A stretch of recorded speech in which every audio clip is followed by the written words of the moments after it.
Well, good afternoon. Let's get this show on the road. What do you say? So, today we're talking about iPhone photo tips, and this is part two. If you missed part one, that is listed in the GoFor Gazette newsletter. So, just scroll down and you'll find a link to find the episode from last week. So, this is Go for Lunch for March the 4th, 2024. No, 2025.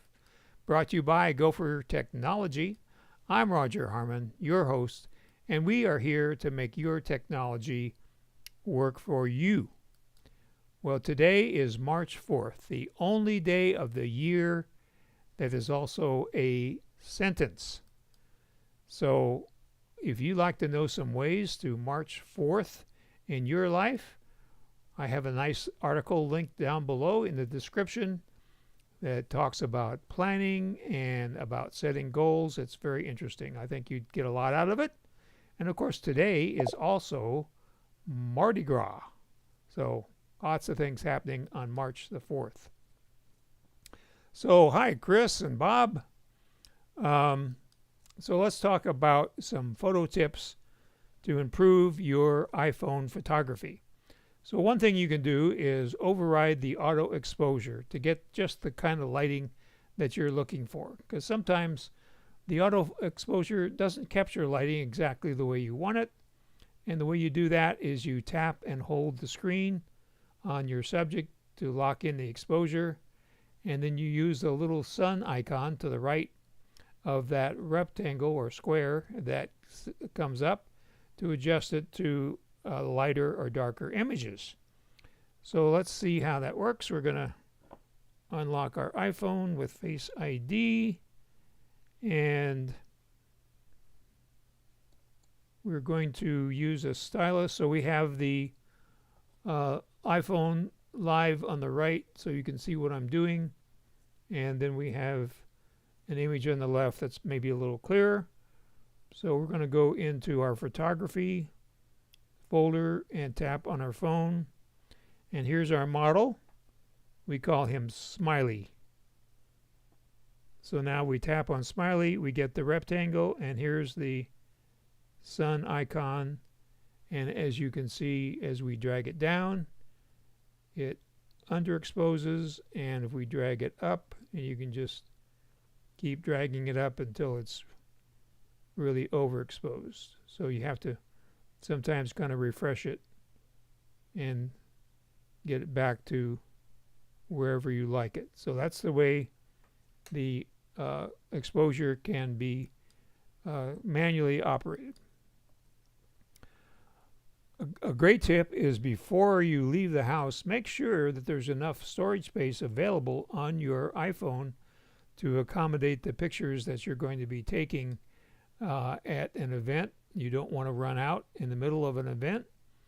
So you can always double check your iPhone storage before you leave and make sure you have enough space. And the way you do that is to go to Settings, General, and click on iPhone Storage. So let's go back to our phone,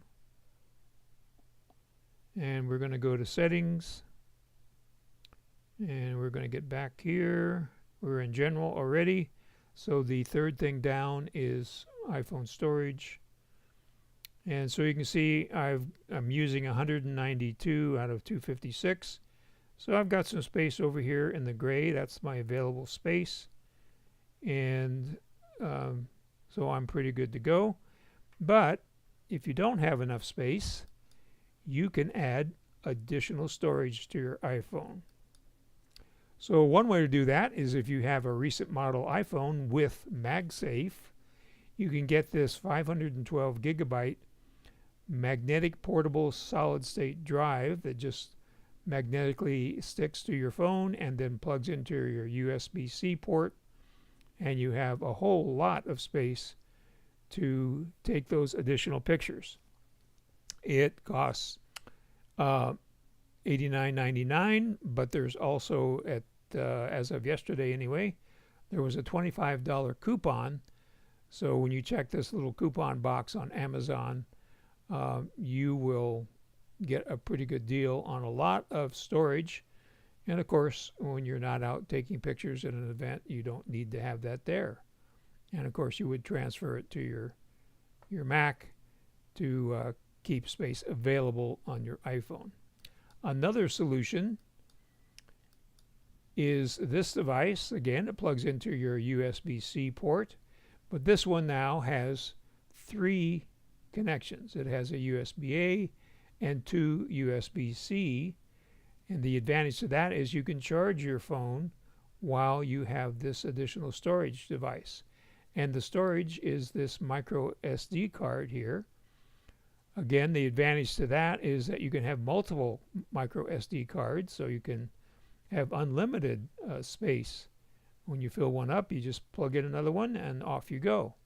And this device is $40 plus the cost of a micro SD card, which you may already have. So those are 2 different ways that you can add storage so you don't run out when you're taking pictures. Another great tip is to always clean your lens. A clean lens can make a big difference. So you want to have a microfiber cloth with you to wipe down your camera lens before you shoot.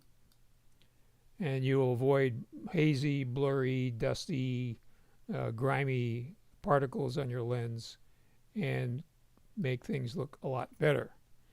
So one way to do that is with a little kit like this.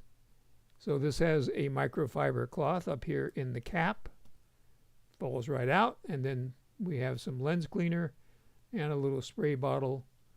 So that works. There's their microfiber cloth. So that works for the camera lens and also for your screen on your phone and your computer. So always great. Great on phones and iPads where you get fingerprints. So another thing to consider is treating your phone like a real camera. Many of us have used DSLRs and mirrorless cameras, and we need to think about our iPhone in the same way as we think about those cameras and use the same time-honored photography techniques such as good timing, good lighting, and good composition. So a good way to do that is to look at the pictures you see on the internet or in your travels day to day and analyze those pictures. Look at the lighting, look at the timing, and look at the composition, and kind of consider those things when you're taking your pictures. And you need to practice those things, so that can go a long way to improving your pictures. Just learn from what others have done. Another thing you should be aware of, that when you get your iPhone, it defaults to a format called HEIF. But unfortunately, the industry hasn't really widely adopted HEIF, so you can change that. The HEIF does offer smaller file sizes, but it's not supported by all websites and platforms.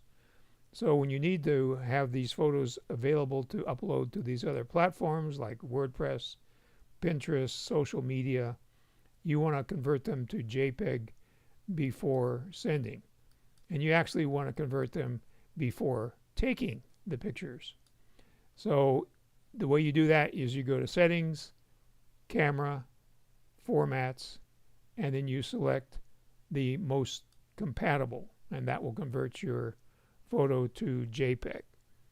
So let me unlock my phone here again and straighten it up a little bit. So we're going to go back here in our settings.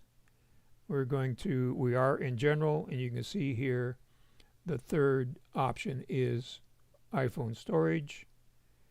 And then what you're going to do is scroll all the way down to the bottom. And let's see, where does that go? iPhone storage. I'm sorry. We want to go to camera. So we want to go to camera. Here's camera right down here. And then we want to go to formats, which is here. And then we want to click on most compatible. And that will convert it to JPEG. So that's the way you do that. So now your images will be ready to upload anywhere. So on the newer iPhones, macro photography is easy. You can get stunning close-ups of flowers and insects and things on iPhone 15 Pro or any iPhone 16. And there is no specific macro setting in the camera app.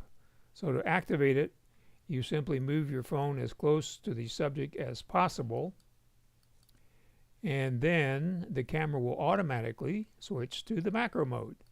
And you will know that you're in macro mode. You enable this control in your settings because you'll see a little yellow circle with a flower in it. And that confirms that you are in macro mode. So let's show you how that works. So we're going to go back to our photography folder. We're going to go to our camera, and here's Smiley. We're going to get him in focus. There we go. So you see the macro mode icon appeared, the yellow circle with the flower. So we're automatically in macro mode. We can switch lenses here and get even closer to macro. And we can get ridiculous here with a 5x zoom.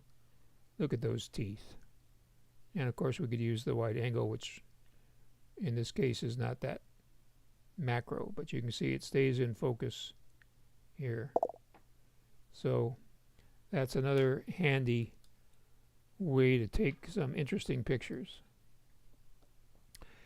Another technique is to adjust portrait lighting effects that add a professional touch to your photos, and you can fine-tune that lighting to get that perfect look. And you do that in edit mode. You tap the yellow circle next to the f-stop number.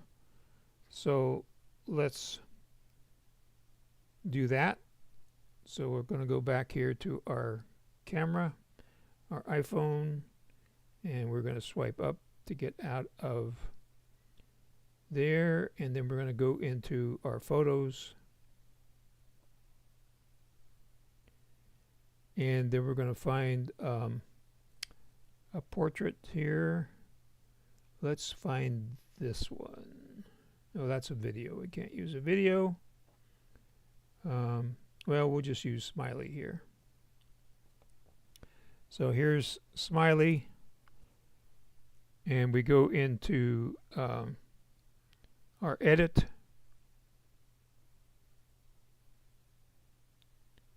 and let's see, let's get out of here. So we tap on our I'm not sure it's going to work on this one. Let me backtrack here. And look at the instructions again.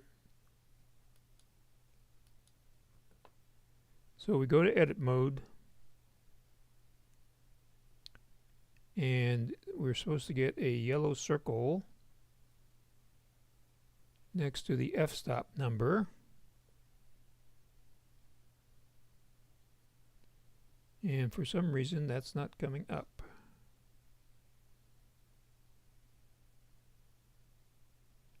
So we'll have to check on that.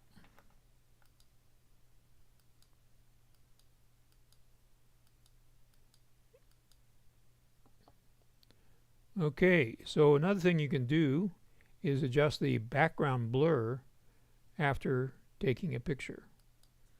So when you're in portrait mode, you have the ability to create a beautiful background blur, also known as bokeh. And then you can adjust it after the fact. So you can take your picture and you can adjust the blur later. So you open a portrait shot and tap on edit, and then you touch the F icon at the top left. So let's try this again. So we're going to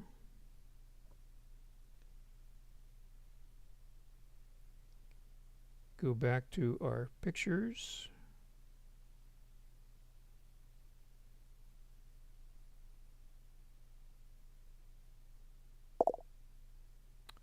Okay, here we are.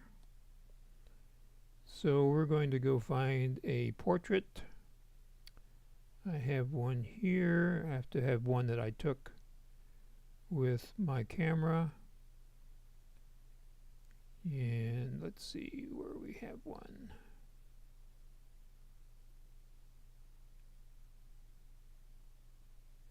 Okay, here let's use this guy. So there's our portrait. So here's the edit.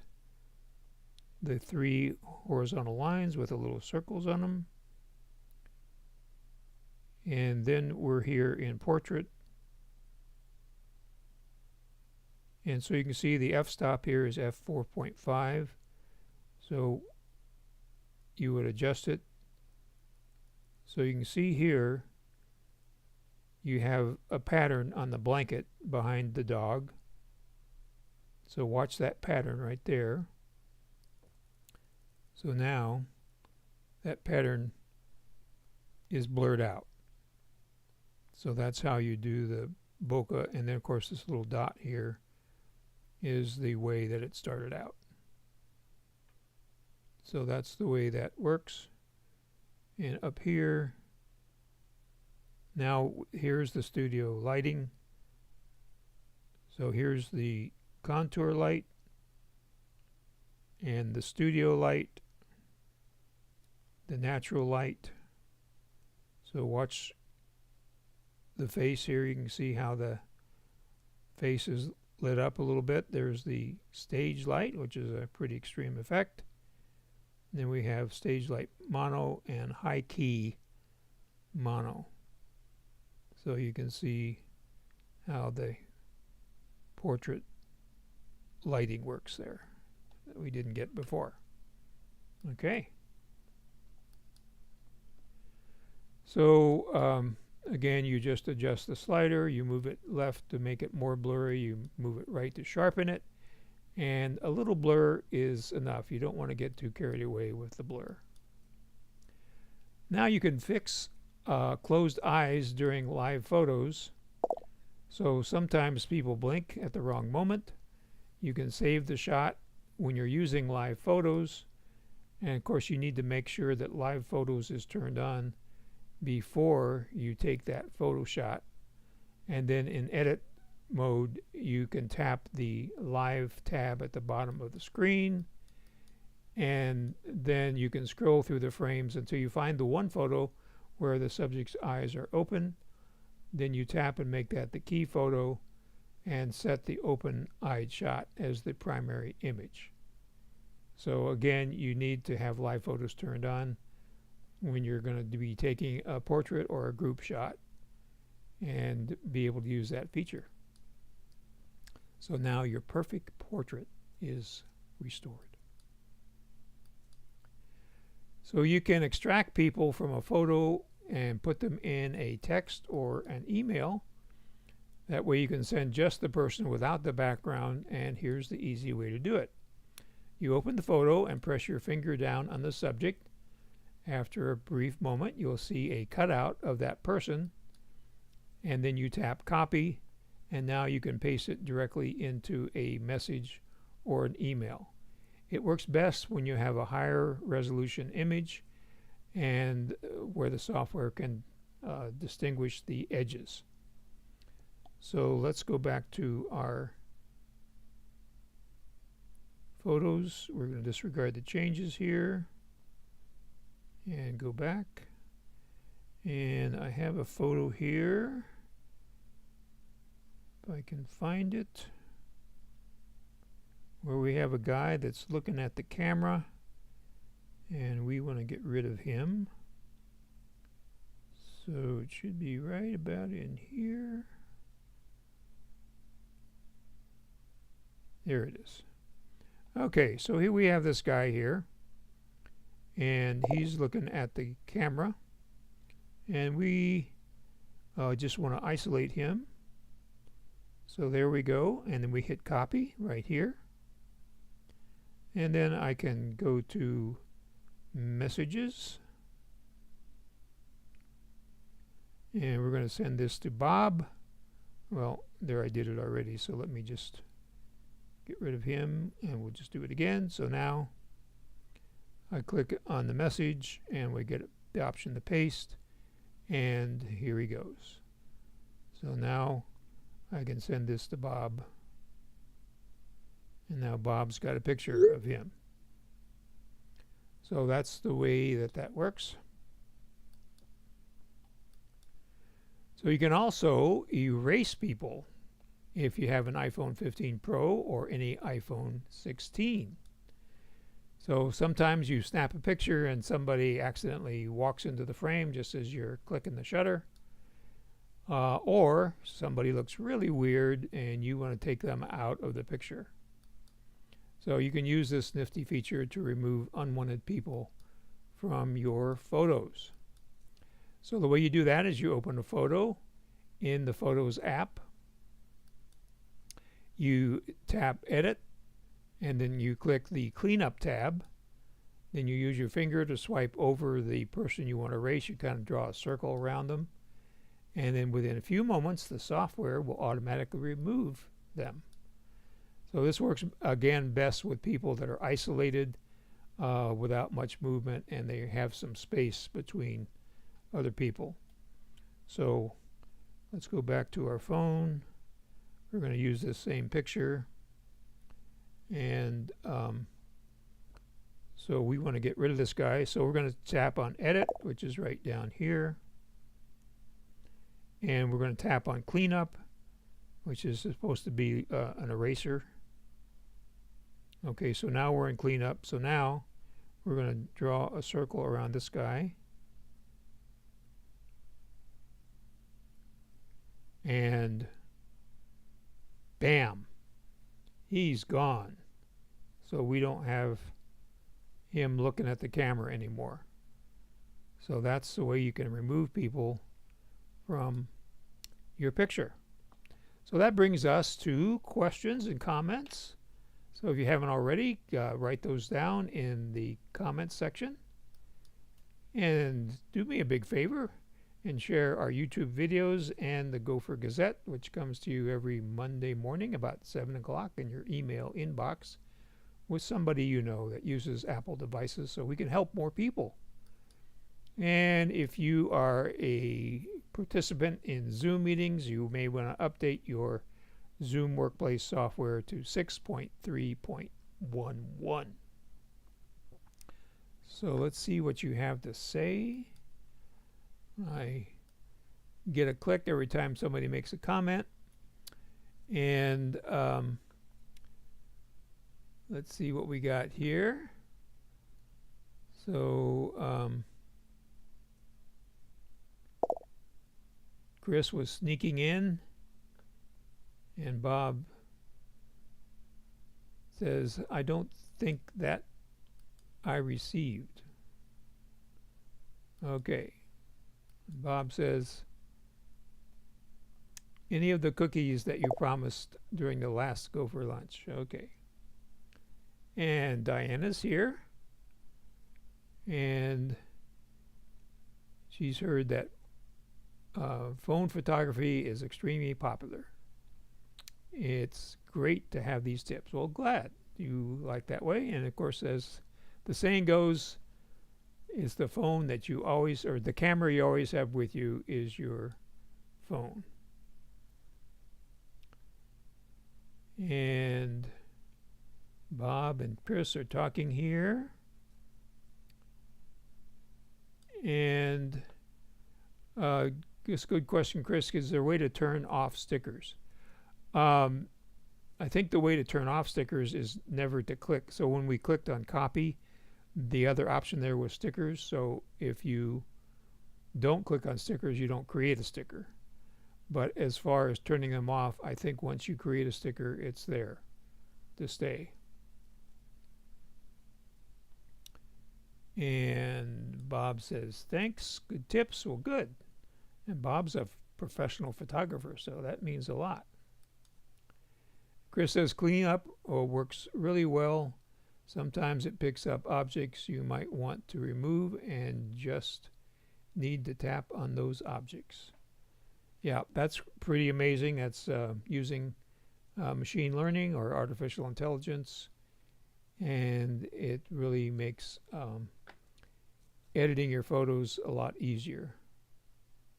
So hopefully you'll be able to practice these tips, and next time you're out at a party or any kind of event or on vacation, you'll be able to put these into action and create better memories with your photos. If you think of anything else that you'd like to learn about or any questions you have, you can call me or email me, and that information is coming up momentarily. So have a great rest of your week, and we'll see you next Tuesday at high noon for another Go for Lunch.